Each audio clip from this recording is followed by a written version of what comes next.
Budget आने वाला है। हाँ दोस्तों, कल संडे को बजट आने वाला है। सभी टीवी चैनलों पर चमकदार ग्राफिक्स और हर तरफ एक ही चर्चा जोरों पर है, बजट आ रहा है, बजट आ रहा है। लेकिन सवाल ये नहीं कि बजट में क्या मिलेगा, सवाल ये है कि किसे मिलेगा और किसे नहीं मिलेगा।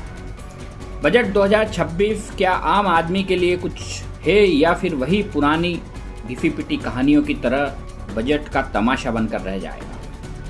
आखिर बजट होता किसके लिए है? आइए 1 मिनट में हम समझते हैं। सरकार कहती है सबके लिए बजट, लेकिन अगर सबके लिए बजट है तो किसान कर्ज में क्यों डूबा हुआ है? युवा आखिर बेरोजगार क्यों हैं?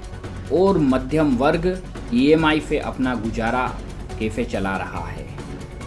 दोस्तों, आज हम बात करेंगे बजट 2026 की। अगर आप चैनल पर नए हैं तो चैनल को सब्सक्राइब कर लीजिए।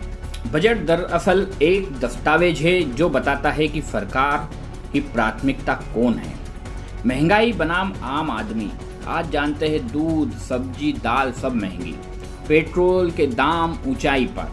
लेकिन सवाल ये है, क्या आपकी सैलरी भी उतनी ही बढ़ी जितनी इन डेली रूटीन जो खर्चा है जिस हिसाब से बढ़ा है, उतनी आपकी सैलरी बढ़ी कि आपकी सैलरी दबी हुई है और महंगाई बढ़ती जा रही है? संभावना है सरकार महंगाई के आंकड़ों को काबू में दिखाए, लेकिन जीएसटी में राहत मिलने की उम्मीद कम नजर आ रही है। इनकम टैक्स में क्या होता है हम समझते हैं। मध्यम वर्ग की सबसे बड़ी उम्मीद होती है 7 से 8 लाख तक का टैक्स स्लैब में बदलाव। स्टैंडर्ड डिस्कशन बढ़ सकती है, लेकिन सच्चाई ये है सरकार को टैक्स चाहिए क्योंकि खर्च बढ़ रहा है। बेरोजगारी और युवाओं, हर बजट में एक शब्द जरूर नज़र आता है, स्किल स्टार्टअप युवा। लेकिन ज़मीन पर नौकरियां कहाँ हैं? दोस्तों, संभावना है स्किल डेवलपमेंट के लिए बजट, स्टार्टअप को टैक्स छूट, लेकिन सरकारी भर्तियों पर साफ घोषणा की उम्मीद कम नज़र आ रही है। नौकरियां जैसे बंद हो गई हो ऐसा लग रहा है। किसान और ग्रामीण भारत। किसान के लिए बजट में क्या है? हर साल एक नई योजना का नाम। पीएम किसान योजना की राशि बढ़ सकती है। सिंचाई और ग्रामीण सड़क पर खर्च, लेकिन एमएसपी कानून उस पर चुप्पी की क्यों संभावना है? दोस्तों, शिक्षा और स्वास्थ्य के लिए क्या है? कोरोना ने सिखाया है स्वास्थ्य खर्च नहीं, जरूरत है। हेल्थ इंफ्रास्ट्रक्चर पर बढ़ना बजट, लेकिन सरकारी स्कूल कॉलेज पर बड़े ऐलान की उम्मीद कम नजर आ रही है। बड़े उद्योग और कॉरपोरेशन।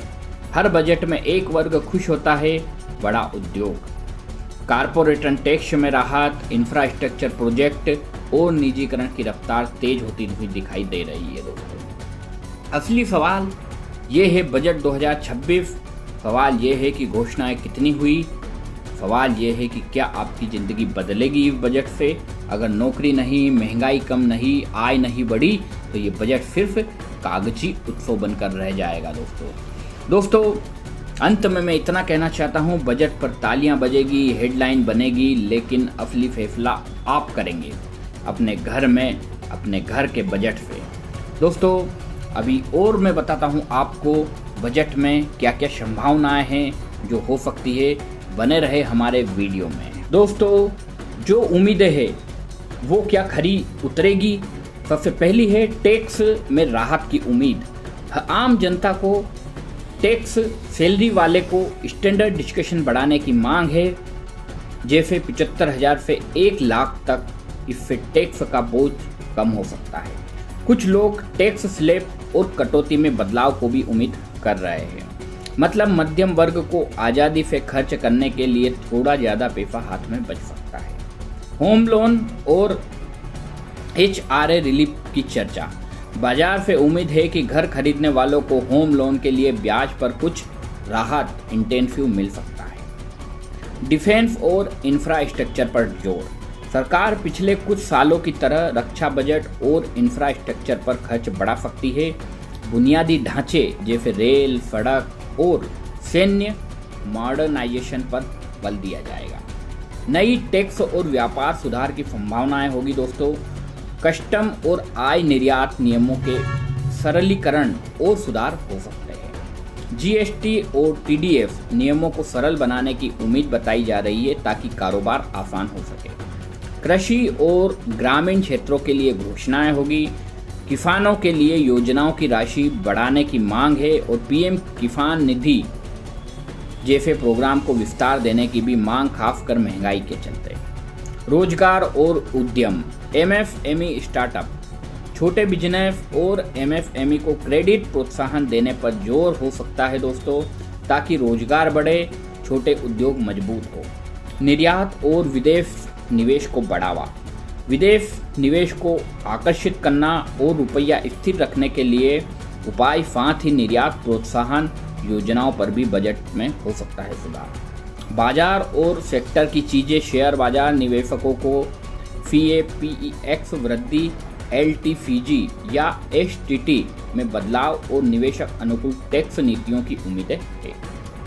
ध्यान रहे, ये सरकारी घोषणा नहीं बल्कि विशेषज्ञों और एक्सपर्ट पत्रकारों, अर्थशास्त्रियों की उम्मीदें हैं।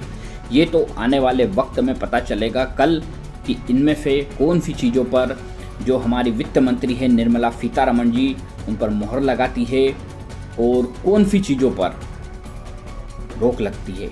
ये तो कल बजट आने के बाद ही पता चलेगा। दोस्तों, ये प्री बजट सेशन आपको अच्छा लगा तो आप हमारे चैनल को सब्सक्राइब करें, क्योंकि जैसे ही कल बजट आएगा हम आपको इसी चैनल के माध्यम से आपको बजट का पूरा विस्तार आपकी अपनी भाषा में हम समझाएंगे। मिलते हैं अगले वीडियो में, जब तक के लिए जय हिंद, जय भारत। अगर आपको इस बजट से जो कुछ भी आपको उम्मीदें है वो कमेंट में लिखें, अपनी राय कमेंट में दें कि आप क्या चाहते हो बजट से।